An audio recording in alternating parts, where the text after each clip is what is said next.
and diagnosed cases from various countries at the very same time.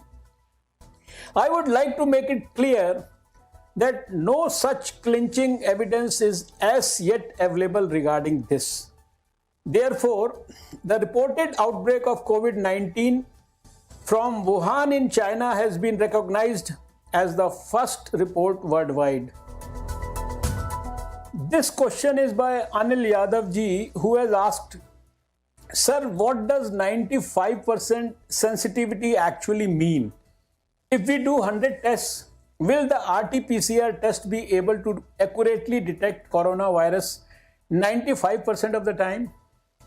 Anil ji, 95% sensitivity of a test means that out of 100 true positive cases, 95 will be detected by that particular test. RT-PCR test, being the gold standard test for COVID-19, is able to detect portions of viral genes, even if they are present in small quantities in a sample. However, in reality, this efficacy of the RT-PCR test is dependent on the viral load present in the sample that has been collected. Next question is by Kanak Singh, who has asked, Sir, Mamata Banerjee has said there are instances of community transmission in the state. Are there other states with community transmission as well? Kanak Singh ji, in different pockets across various states, including West Bengal, community transmission of COVID-19 is expected to occur, especially in the densely populated areas. However, this is not happening across the country, and community transmission is limited to certain districts, occurring in a limited number of states. This question is from Rakesh Khanna ji, who has said, Sir, based on a study in the USA, coronavirus is mutating and the virus is becoming much more deadly because of this. In the second wave in Houston, Texas, 99% of the cases are from D614G coronavirus strain. Do we have any such study about which strain is more prominent in India and is causing increased transmission?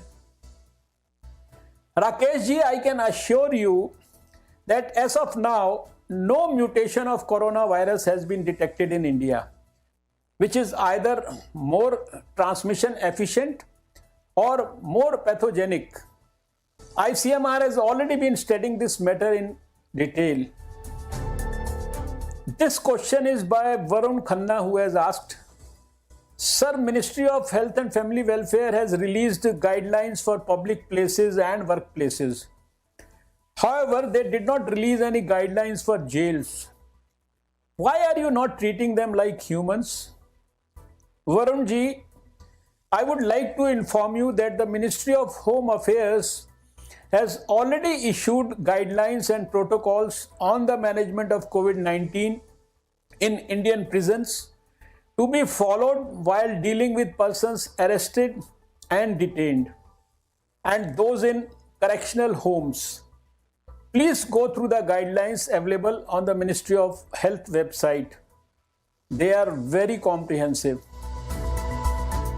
This question is by Shivani Malik from Delhi, who has asked, Sir, India had once built 99.7% self-reliance with respect to active pharmaceutical ingredients, but now imports over 90% from China.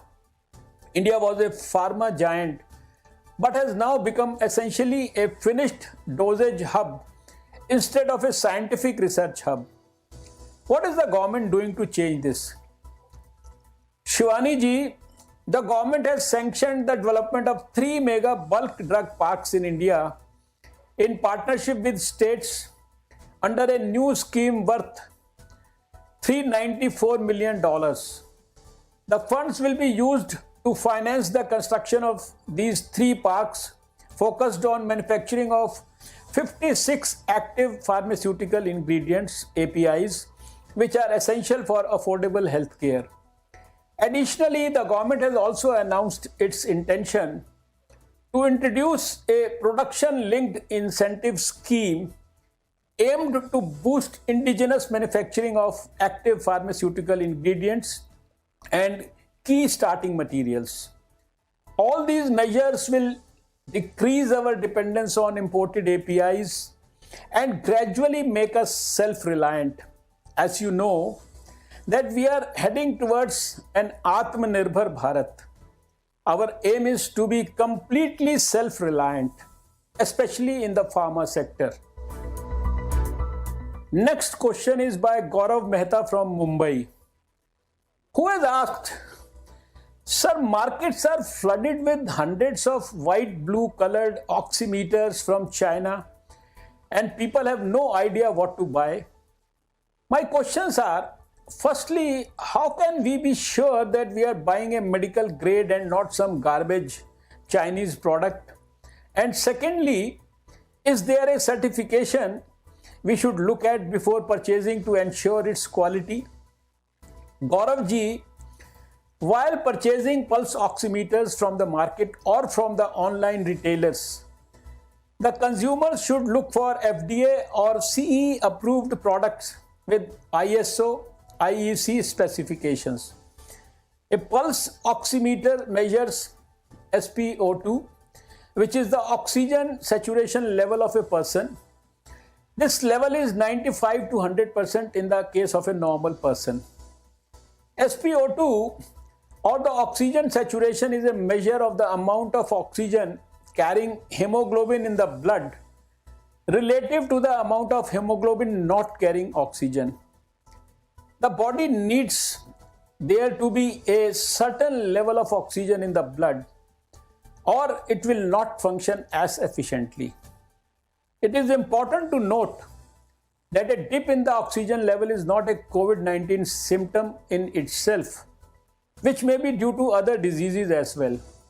However, if there is any dip in oxygen saturation in anyone, especially the vulnerable groups such as children, senior citizens, people with comorbidities or pregnant women, the concerned person should be provided immediate medical attention for a proper diagnosis. Next question is by Shilpa Sharma from Rajasthan, who has asked, Government is encouraging work from home and online education. How have you implemented this in the medical field?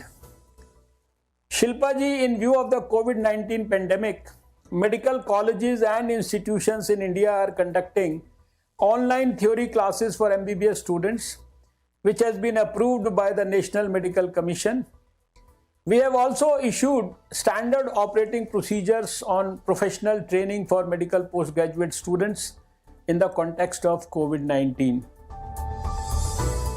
और अगला प्रश्न है पल्लवी जी की तरफ से, जिन्होंने सवाल किया है, अखबार के बिना सुबह की चाय बेस्वाद लगती है। कोरोना वायरस के डर से पिछले 8 महीने से घर में अखबार बंद है। क्या हम अब अखबार मंगवाना शुरू कर दें? अगर आपको सुबह की चाय अखबार के बिना बेस्वाद लगती है तो आप अभी तुरंत अपने हॉकर को फोन करें, कल से अखबार मंगाना शुरू कर दें। मैं ऐसा इसलिए कह रहा हूं क्योंकि अखबारों से कोरोना वायरस फैलने की बात निराधार है। कोरोना वायरस एक श्वसन वायरस है जो संक्रमित व्यक्ति द्वारा खांसने, छींकने अथवा बोलने पर निकलने वाली संक्रमित थूक की बूंदों से फैलता है। इसे फैलने के लिए अखबार की जरूरत नहीं पड़ती। मैं यह भी बताना चाहूंगा कि अखबार को लेकर अभी तक कोई चिकित्सकीय अध्ययन नहीं है जो कोरोना वायरस के फैलाव की पुष्टि करता हो। अखबार पढ़ना पूरी तरह सुरक्षित है।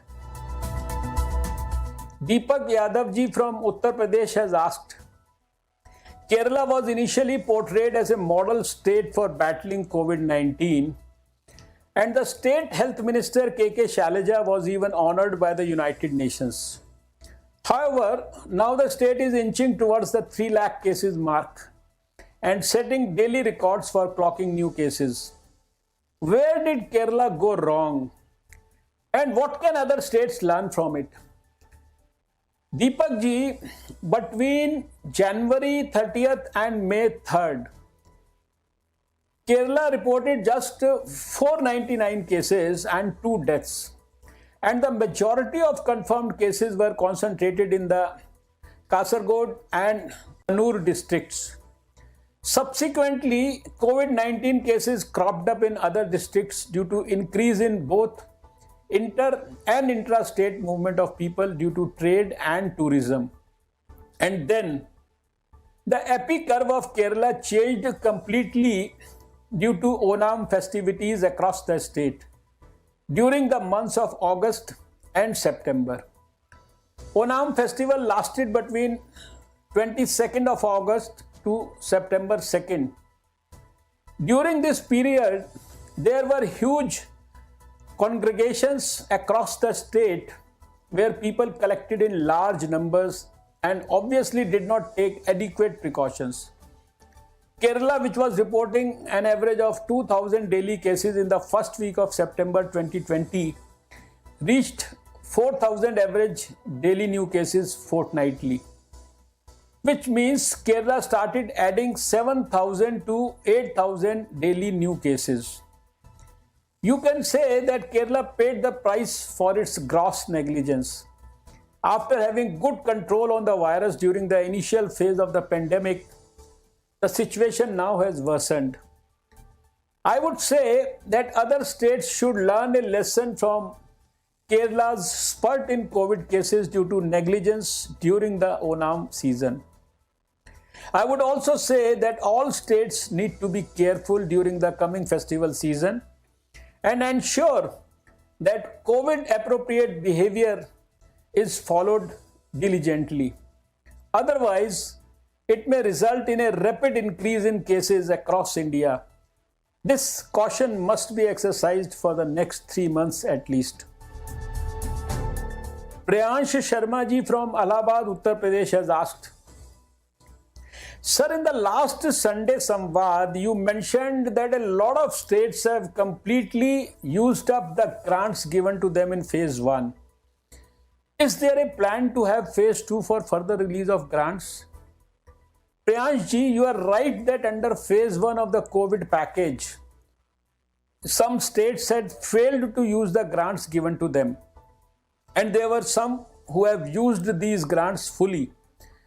As far as your current question is concerned, let me tell you that the Ministry of Health and Family Welfare has already released the second phase, which is phase 2 of the COVID package, to 33 states and union territories.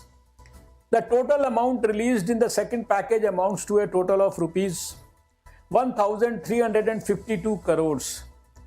This phase 2 grant has been released in tranches during the months of August, September and October. Shilpa ji from Delhi has asked, Sir, I read that AstraZeneca has produced a flu mist nasal spray vaccine which is currently undergoing trials in the UK. In India, are we testing any type of nasal spray vaccine for COVID? Shilpa ji, first of all, I would like to inform you that the flu mist nasal spray is a vaccine that is sprayed into the nose to help protect against influenza. It is not a COVID vaccine. It is a vaccine used for prevention of influenza. I must also tell you that at present in India there is no intranasal COVID-19 vaccine under clinical trial. However, the Serum Institute of India has begun manufacturing Codagenix CDX 005, which is an intranasal live attenuated vaccine candidate for SARS-CoV-2. Preclinical animal studies have already been completed, and Codagenix expects to initiate a phase 1 first in human clinical trial in the UK by the end of 2020. Further, Serum India plans to undertake the clinical developments of this in India. Bharat Biotech has also entered into an agreement with Washington University School of Medicine as part of which Bharat Biotech will conduct trials, produce and market an intranasal vaccine for COVID-19. The phase 1 trials will take place in St. Louis University's Vaccine and Treatment Evaluation Unit, and Bharat Biotech, on receipt of regulatory approval, will pursue further stages of clinical trials in India. अगला प्रश्न है सुमित के लाल जी की तरफ से, जो पूछते हैं, सर बच्चों का भी दर्द समझिए। कोरोना के कारण बच्चे पार्क में खेलने नहीं जा पा रहे हैं, दोस्तों से नहीं मिल पा रहे हैं, वे दिन भर कंप्यूटर और मोबाइल पर चिपके रहते हैं। इसका असर बच्चों के मानसिक और शारीरिक स्वास्थ्य पर पड़ रहा है। आखिर बच्चों के लिए क्या कर रहे हैं आप? देखिए सुमित जी, मैं आपकी भावनाओं को समझ सकता हूँ। मैं भी बच्चों व अभिभावकों की परेशानियों से वाकिफ हूँ। कोरोना के कारण बच्चे लंबे समय से बाहरी दुनिया से दूर हैं और वे घरों पर रहकर ही ऑनलाइन स्टडी करने को मजबूर हैं। ऐसे में उनको मानसिक तौर पर स्वस्थ रखना आवश्यक है।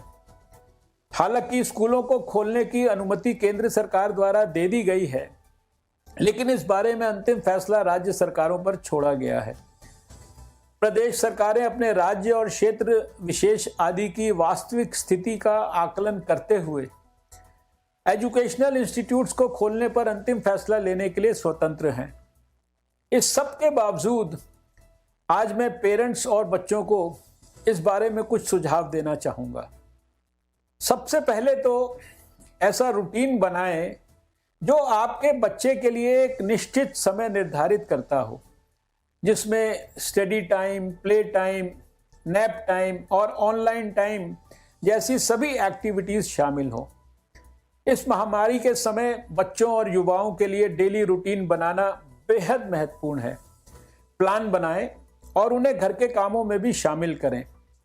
ऐसे समय में जब बच्चे घरों में कैद हैं तो उन्हें सवाल पूछने और अपनी इमोशंस को शेयर करने के लिए प्रोत्साहित करें। सुमित जी, यह मत भूलिए कि यह समय सभी पेरेंट्स के लिए धैर्य और समझदारी दिखाने का है, क्योंकि तनाव और अन्य भावनाओं के लिए उनकी अलग अलग प्रतिक्रियाएं हो सकती हैं। महामारी के बाद हेल्थ और सैनिटेशन के बारे में बात करना भी एक अच्छी पहल हो सकती है। सबसे महत्वपूर्ण बात, उन्हें फेक न्यूज़ के बारे में आगाह करें और उन्हें बताएं कि जब भी उन्हें ज़रूरत हो या जब भी संदेह हो, आपसे बात अवश्य करें। मेरा मानना है कि इन उपायों को अपनाकर आप अपने बच्चों की पीड़ा को बहुत हद तक कम कर सकते हैं। अगला प्रश्न है मुस्कान खान जी की तरफ से, जिन्होंने सवाल किया है, मंत्री जी, क्या आपको नहीं लगता कि भारत जैसे विशाल आबादी वाले देश के लिए स्वास्थ्य क्षेत्र के लिए आवंटित वर्तमान बजट कम है? कोरोना महामारी को देखते हुए क्या सरकार अब यह बजट बढ़ाएगी? आपकी चिंता जायज है और इसे लेकर सरकार भी गंभीर है। देखिए, राष्ट्रीय स्वास्थ्य नीति 2017 की परिकल्पना के अनुसार स्वास्थ्य पर कुल सार्वजनिक खर्च का सकल घरेलू उत्पाद यानी कि जीडीपी के 2.5% के बराबर होना चाहिए। कोशिश है कि यह लक्ष्य साल 2025 तक प्राप्त कर लिया जाएगा।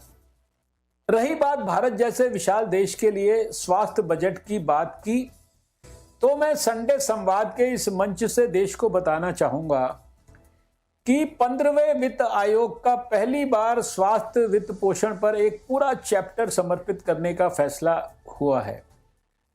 और ये इस बात को दर्शाता है कि प्रधानमंत्री श्री नरेंद्र मोदी जी की सरकार स्वास्थ्य के क्षेत्र को लेकर कितनी गंभीर है।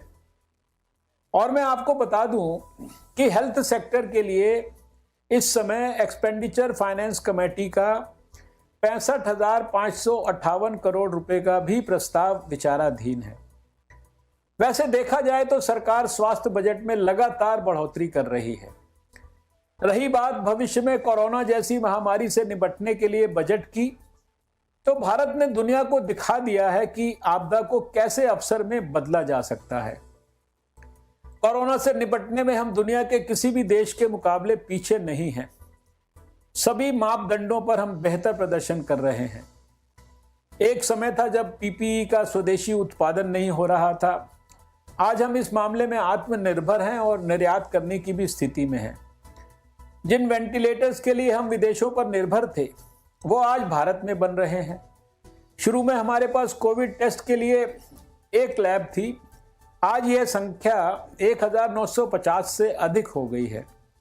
इतना ही नहीं, आत्मनिर्भर भारत अभियान के तहत आपने देखा होगा कि किस तरह से सार्वजनिक स्वास्थ्य और स्वास्थ्य से जुड़े अन्य क्षेत्रों में निवेश को लेकर सरकार किस कदर गंभीर है। जहां तक बजट बढ़ाने की बात है तो भरोसा रखिए, स्वास्थ्य और स्वास्थ्य सेवाओं की दृष्टि से आने वाले समय में सरकार का बजट शायद आपकी उम्मीदों पर पूरी तरह से खरा उतरेगा। Next question is by Shaili Kaur ji, who has asked, of all the COVID vaccines under trial in India, how many are being actively tested on children or senior citizens? Bharat Biotech's phase 1 clinical trial included subjects aged 18 to 55 years, while for phase 2 this was expanded to ages between 12 and 65 years. Cadila Healthcare's phase 1 clinical trial included subjects aged 18 to 55 years, while for phase 2 this was expanded to participants of either gender aged 12 years and above. Serum Institute is conducting phase 2 and phase 3 clinical trials of their vaccine in subjects aged 18 years of age and above till the age of 99. Shaili ji, you can read about the details of the participant groups in these clinical trials on the Clinical Trials Registry of India portal at ctri.nic.in. Next question has been raised by Ramesh Chauhan ji, who has asked, membership application form of IMA asks for father's or husband's name. There is no option for writing one's mother's or wife's name. Sir, it is high time we get out from the clutches of male chauvinism. Ramesh ji, I agree with you that there should be options such as those suggested by you in all forms. I would, however, like to point out that IMA is a non-governmental professional organization. However, I am sure that they will take note of your suggestion and also take appropriate steps. Next question is by Ankita Sahani, who has asked, sir, what is our current medical oxygen production capacity and how have you increased it during this pandemic? Ankita ji, the oxygen production capacity of India is around 6,400 metric tons per day, and the government is ready to scale up the production capacity in order to meet any further increase in demand arising due to the pandemic. The empowered group constituted by the Ministry of Home Affairs under the Disaster Management Act 2005, involving Ministry of Health, Department of Industrial Policy and Promotion, Department of Pharmaceuticals, regulatory authorities, is monitoring the requirement of medical oxygen across India, and several industry partners are also on board. The Ministry of Health is also monitoring the availability and supply of medical oxygen at the field level through regular video conferencing with state nodal officers for oxygen, as well as with principal secretaries or mission directors. So far, we have delivered 1,02,400 medical oxygen cylinders to states and UTs. We have also advised them to utilize funds available under Emergency COVID Response and Health System Preparedness Package for procuring additional oxygen cylinders if required. Recently, at the request of Empowered Group 2, the National Pharmaceutical Pricing Authority has issued instructions for fixing the price of liquid medical oxygen. The prices for gaseous medical oxygen are already fixed. guidelines on rational use of oxygen for management of COVID-19 have also been issued. Next question is by Misbah ji, who has asked, Sir, 3 Delhi municipal corporations recorded 6,437 coronavirus deaths as of October 5. While the Delhi Government Health Bulletin has pegged the figure at 5,542. I am sure this is happening across the country, not just in Delhi. What are you doing to ensure COVID-19 related deaths are counted correctly?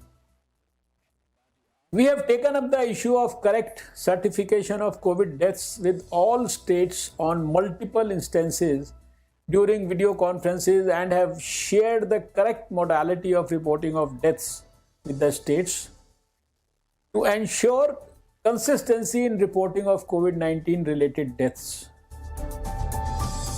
Next question is by Sunita Agarwal ji, who has asked, Sir, with COVAX, WHO has effectively put Bill Gates Foundation in the driving seat of availability and distribution of COVID-19 vaccine, as Vaccine Alliance and CEPI are both his babies.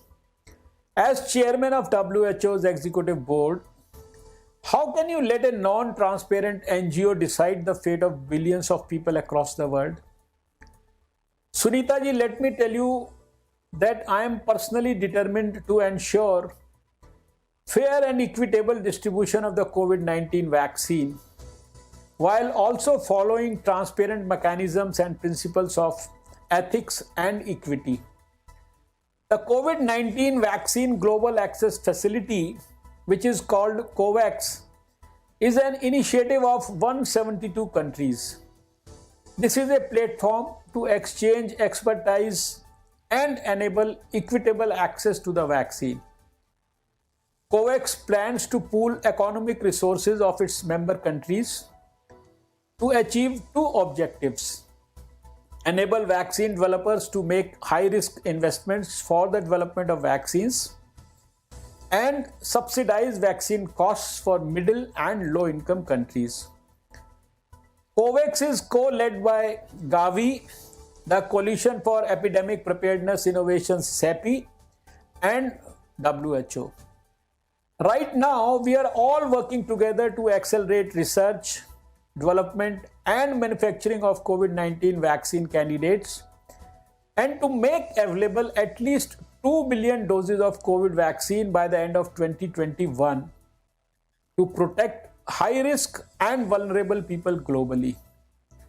As a part of the COVAX facility, CEPI and Gavi are responsible for supporting vaccine development, manufacturing, procurement, and delivery. WHO monitors the same and is responsible for development of policy framework for allocation and distribution of vaccine doses. WHO has already developed a framework for allocation and prioritization of the vaccination, which is available on their website. Along with UNICEF, it has also developed vaccine procurement processes. Apart from these, UNICEF, in consultation with WHO, is doing background work for the country vaccine readiness and planning to ensure efficient delivery of vaccines. Many governments of low-income countries may not be able to pay the costs of deploying a new COVID-19 vaccine, whereby the role of Gavi becomes important. The next question is by Naresh, who has asked, Ministry of Earth Sciences has developed a flood warning system for Mumbai. Why hasn't this been developed for Assam, where every year thousands of lives are lost due to floods? Naresh ji, till date, the integrated flood warning systems have been implemented for the cities of Chennai and Mumbai. These systems are meant for coastal urban cities where major flooding can occur due to heavy rains, tides, and storm surge. These are city-specific prediction systems to cater to the needs of major cities. Ministry of Earth Sciences has taken up the work of implementing such a system for Kolkata, and the same will be extended to other cities in a phased manner.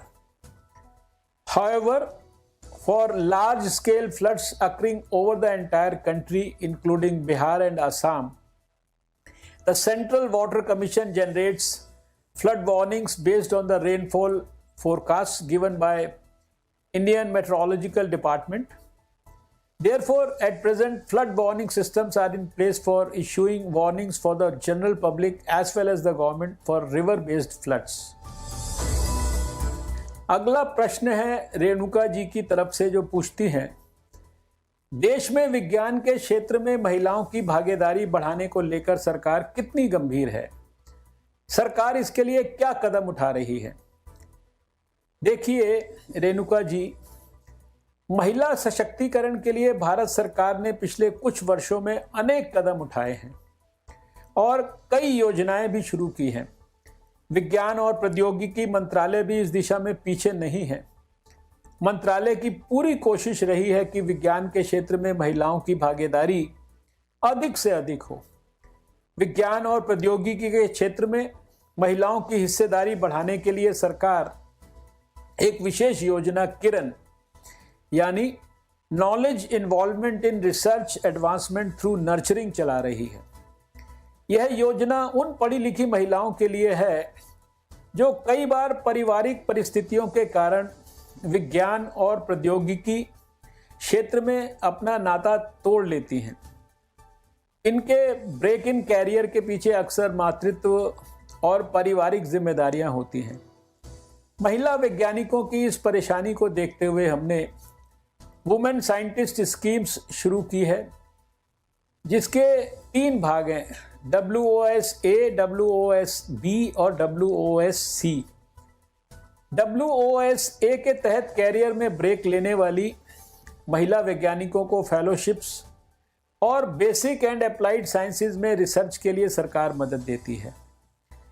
इसी तरह WOS-B के तहत उन महिलाओं को मदद दी जाती है जो वैज्ञानिक पहलुओं के माध्यम से समाज के उत्थान के लिए काम कर रही हैं, जबकि WOS-C के तहत बौद्धिक संपदा अधिकार के क्षेत्र में महिला वैज्ञानिकों को फेलोशिप और प्रशिक्षण देने का काम हम कर रहे हैं।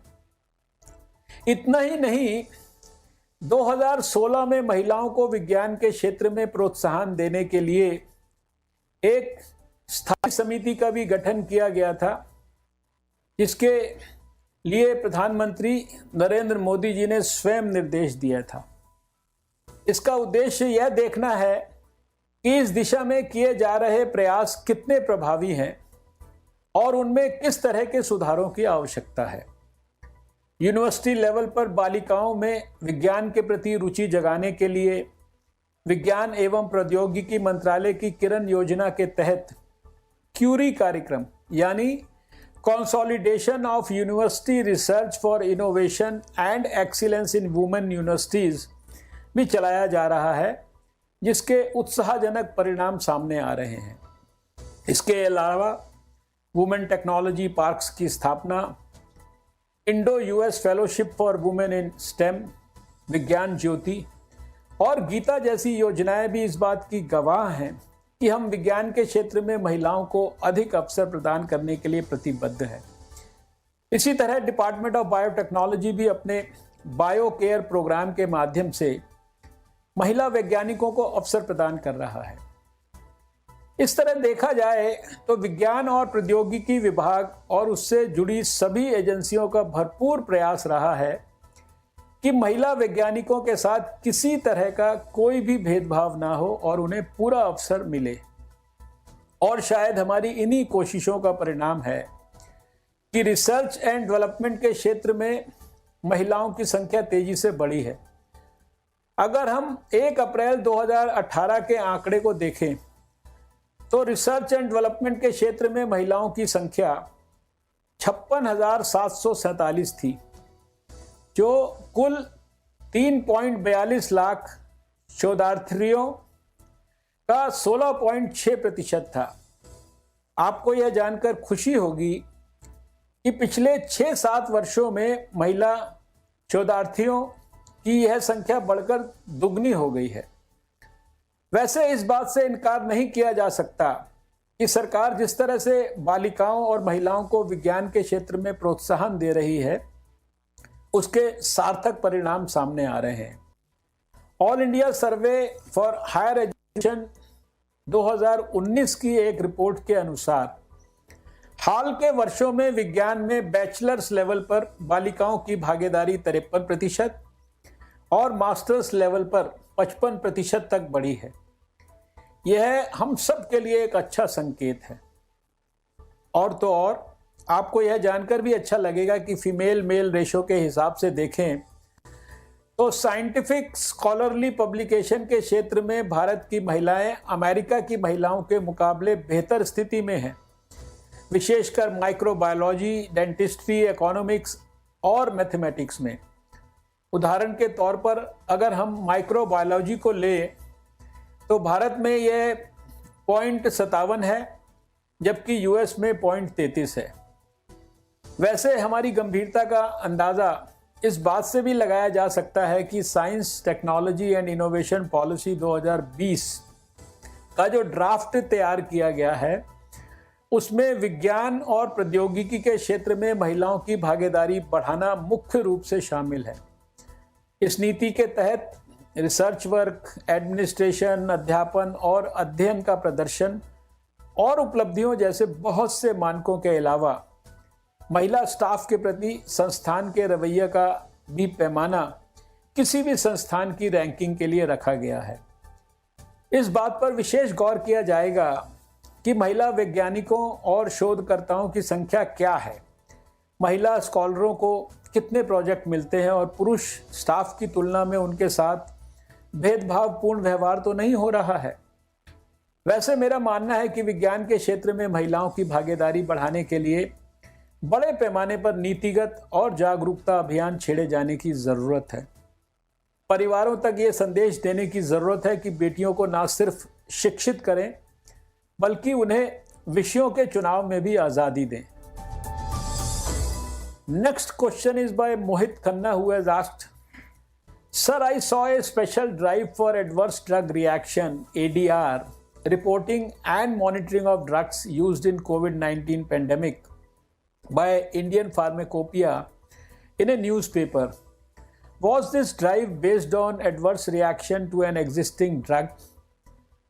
The National Coordination Center for Pharmacovigilance Program of India at the Indian Pharmacopoeia Commission has developed a specific suspected adverse drug reaction reporting form for capturing of adverse drug reactions of drugs used in prophylaxis or treatment of COVID-19.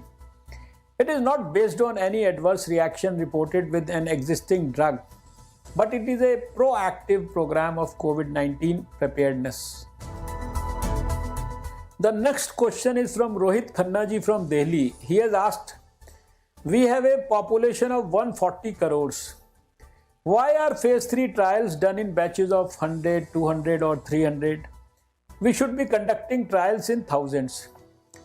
Rohit ji, I would like to make it clear that phase 3 trials are not done in batches of a couple of hundreds. Phase 3 clinical trials are generally conducted with thousands of participants, sometimes even close to 30,000 to 40,000 participants.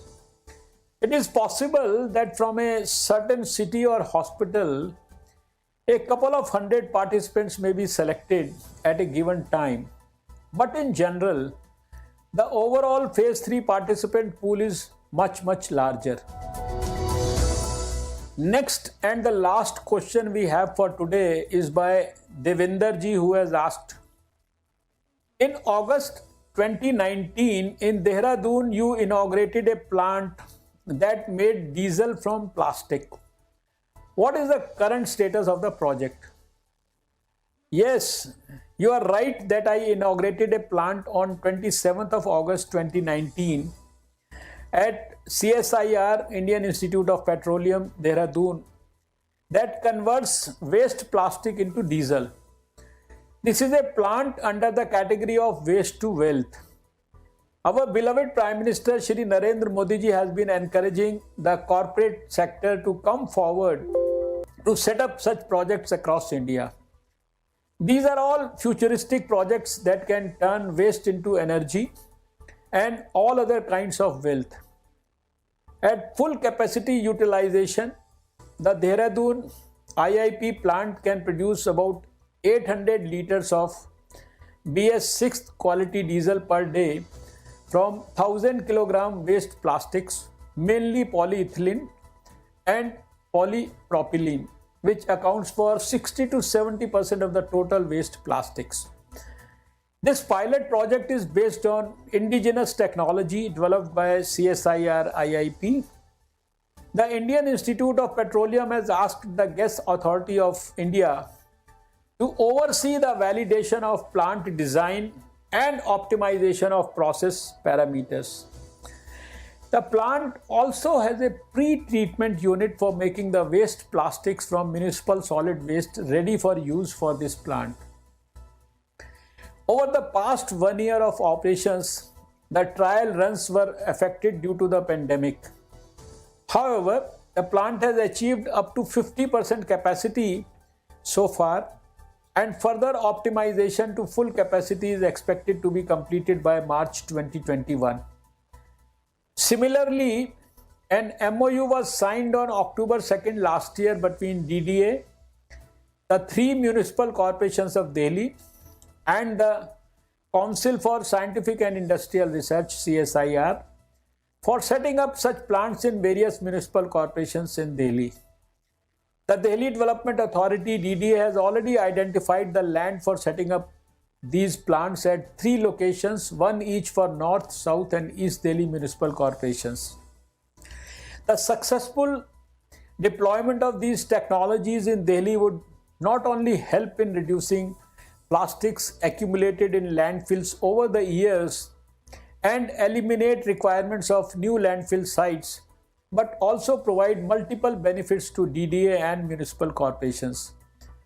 The tiles can be utilized for paving roads and parks of DDA, while the diesel can be used for fueling vehicles of municipal corporations, thereby providing direct economic benefits. That brings us to the close of the 6th episode of Sunday Samvad. I thank you all for your indulgence on this social media platform with me. This Navratri, I urge all of you to be mindful of your role in defeating the evil of COVID-19. As we bow down in prayer, we must keep the sacrifice of lakhs of corona warriors in our thoughts. Those who have lost their lives and those who are battling this dreaded disease for saving us. I have decided to keep my celebrations subdued. There is so much suffering across the world due to the pandemic. We must all let charity take precedence. Donate with a large heart to the underprivileged. Find poor people in your neighborhood. Buy their children new clothes and sweets. Buy them their articles of need. You will feel good about it, I am sure. As we worship Ma Shakti in her 9 avatars, I hope to see more empowered women and a society free of discrimination and atrocities against women. On the auspicious occasion of Navratri, I wish you all great health and prosperity. Thank you and see you soon.